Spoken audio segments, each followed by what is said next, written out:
Injil Yohanes pasal 12, kita akan melihat mulai ayat yang pertama. Perikopnya, Yesus diurapi di Betania.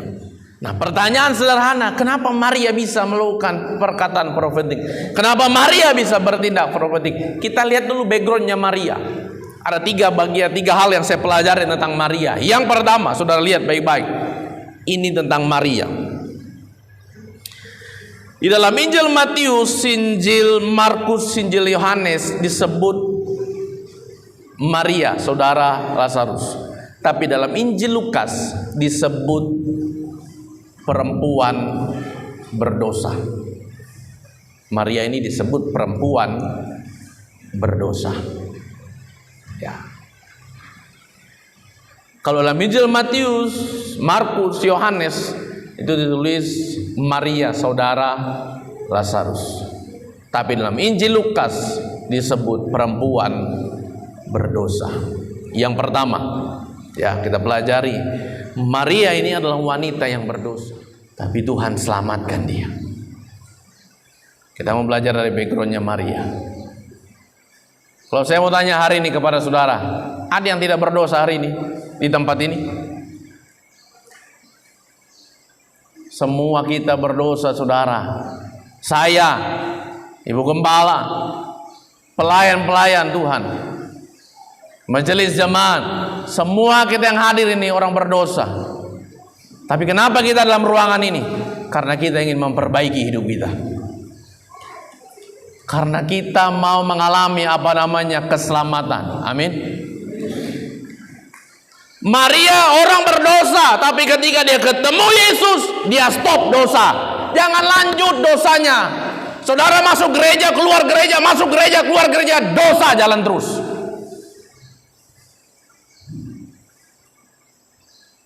Masuk gereja, keluar gereja, masuk gereja, keluar gereja, judi jalan terus, mabuk jalan terus, berzina jalan terus.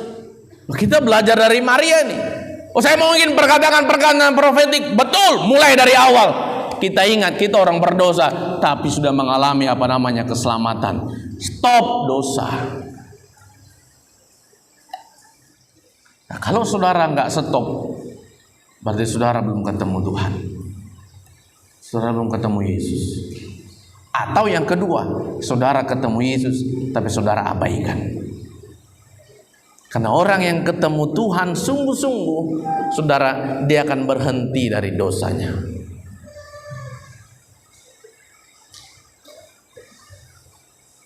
Dia akan stop dari dosanya. Yang kedua, kita lihat dulu tentang Maria ya. Lukas 10 ayat 39. Alkitab bilang apa di sana?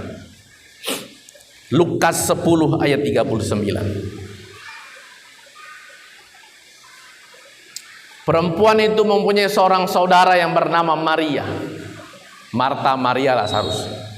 Maria ini duduk dekat kaki Tuhan dan terus mendengarkan perkataannya. Marta di mana?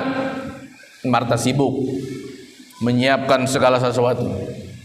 Sampai Marta bilang, Tuhan suruh dong saudaraku Maria ini ikut bantu saya. Sampai Tuhan bilang ini, Marta, Marta, kamu terlalu menyibukkan diri. Maria sudah mengambil bagian yang tidak bisa diambil yang lain. Kita lihat, background kedua, lihat Maria itu selalu mau dekat dengan Tuhan, dengarkan Tuhan. Dan saya yakin di saat itulah Maria duduk di bawah kaki Tuhan lah. Maria tahu saatnya akan tiba, bahwa Yesus akan mati.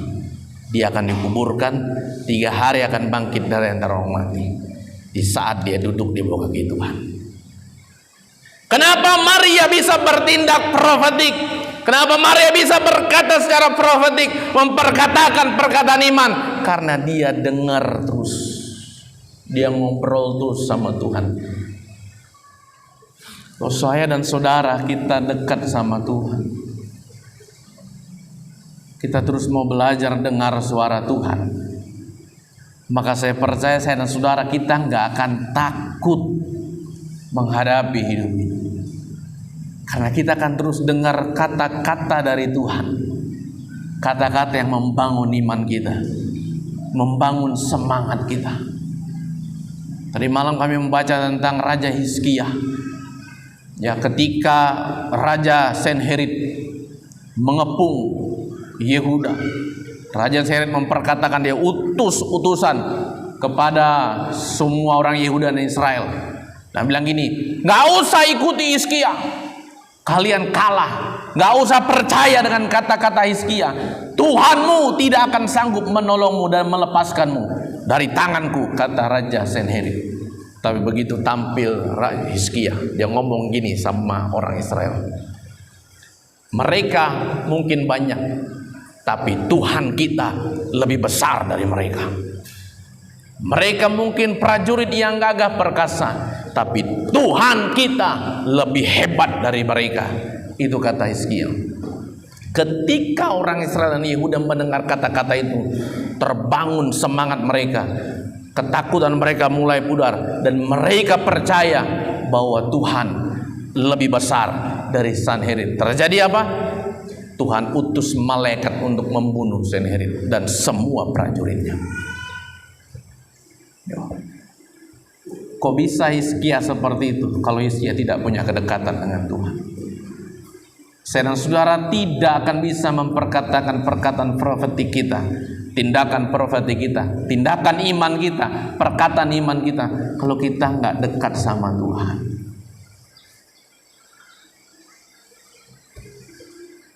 Karena kalau kita nggak dekat sama Tuhan, kita ngomong tuh ragu-ragu, ragu.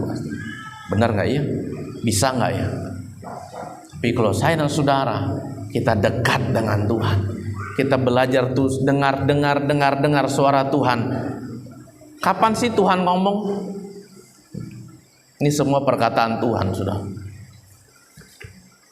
Makanya Alkitab bilang apa? Iman timbul dari pendengaran firman Kristus. Saudara dengar firman, dengar firman, dengar firman, dengar firman. Engkau sedang mendengarkan Tuhan ngomong sama saudara. Ketika saudara dengar Tuhan ngomong sama saya dan saudara, saudara akan semakin kuat dan semakin semangat. Dan saudara tidak akan ragu untuk memperkatakan perkataan profetik. Saudara sakit, saudara nggak akan takut bilang dalam nama Yesus saya sembuh. Saudara nggak ragu ngomong itu. Kenapa? Karena saudara percaya apa yang kau ucapkan pasti terjadi. Amin. Nah, Maria dia duduk di bawah kaki Tuhan. Dia dengar tuh Tuhan ngomong apa. Makanya dia buat tindakan profetik. Yang ketiga, apa tindakan profetiknya? Dia membeli, ya oke, kita lihat yang ketiga. Dia membeli minyak narwastu murni.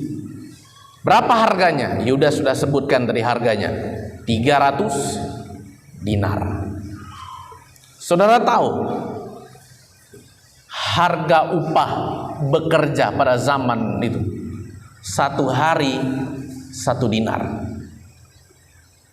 Upah kerja loh saudara ya, dalam Injil Matius pasal 20 kalau tidak salah.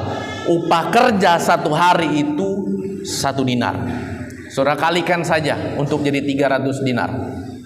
Berarti dia mengumpulkan uang selama 1 tahun. Kalau upah kerja 1 hari 1 dinar saudara, berarti dia harus kerja double supaya bisa dapat 2 dinar, atau paling tidak 1,5 dinar.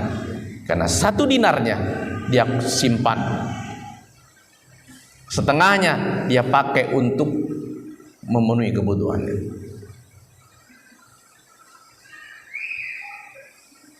Orang yang berani memperkatakan perkataan profetik adalah di mana orang yang menaruh Yesus terutama dalam hidupnya.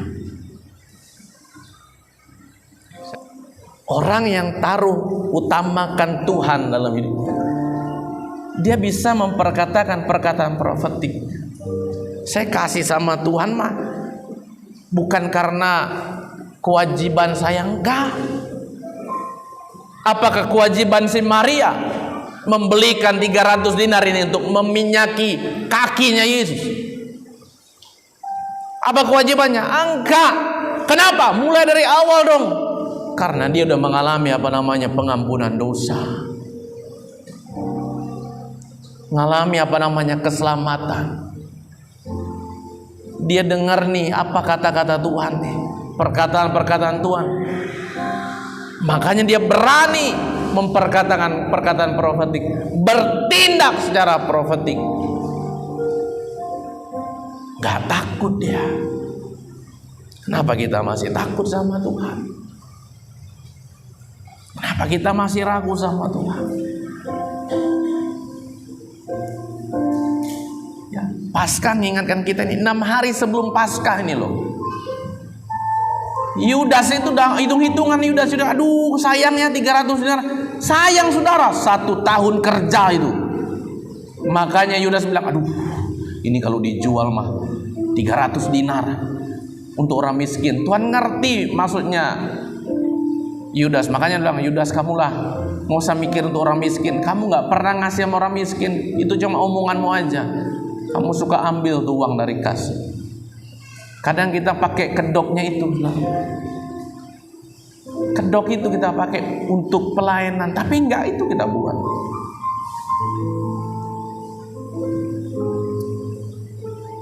Kita sering buat seperti itu sama Tuhan. Makanya sering ingatkan saya dan saudara, kenapa untuk selain Tuhan kita bisa buat? Saya tanya dulu sama saudara. Saudara jawab sendiri dalam hati saudara. Kenapa nggak susah bagi kita mengeluarkan uang kita untuk hal yang di luar Tuhan? Kenapa kok nggak susah? Kita buat acara, kita buat pesta, kita buat ini, kita buat lakukan itu, kita kerjakan ini, kita kumpul sama-sama, kita makan sama-sama. Kenapa nggak susah kita mengeluarkan uang itu? Kenapa untuk Tuhan kita susah? Kenapa ya? Gitu loh. Saya nggak tahu jawabannya, yang tahu jawabannya saudara.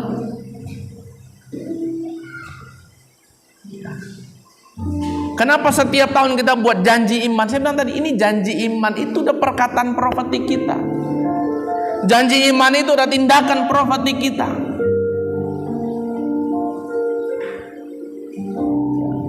Jangan pernah kita bilang gini ya, saya beri 100.000 supaya Tuhan berkati saya berlipat kali ganda. Salah. Ini bukan ajang untuk menerima berlipat-lipat kali ganda. Salah. Apa kata profeti kita? Saya berikan yang saya mampu berikan karena Tuhan sudah memberkati saya lebih dari apapun. Itu loh. Ya kan?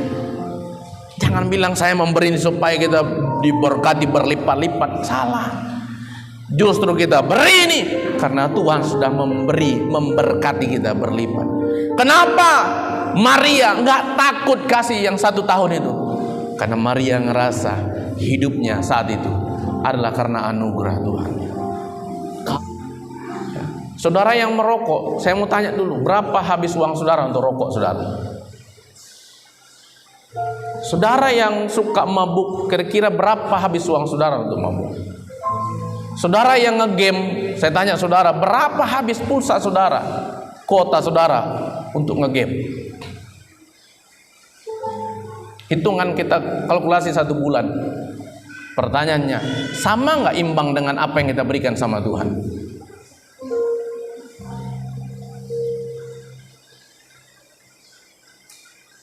Kalau nggak sama, berarti sudah ada yang salah. Masa lebih besar pengeluaran yang sia-sia kita keluarkan daripada untuk Tuhan? Berarti Tuhan nomor berapa dong bagi saudara? Jangan bilang saudara buat Tuhan nomor 1 ya. Karena itu pun aja kita nggak bisa berikan untuk Tuhan yang terbaik. Kita masih susah berat hati saudara. Bagaimana kita bisa memperkatakan perkataan profetik kita? Bagaimana kita bisa bertindak secara profetik? Bertindak secara iman saudara.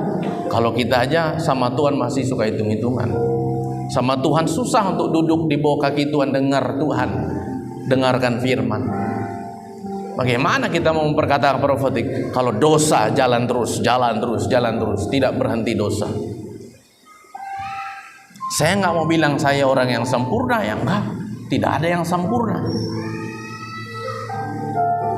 Kita penuh dengan kesalahan, tapi kita memperbaiki hidup kita terus. Makanya pujian yang kita nyanyikan apa? Ku mau sepertimu Yesus,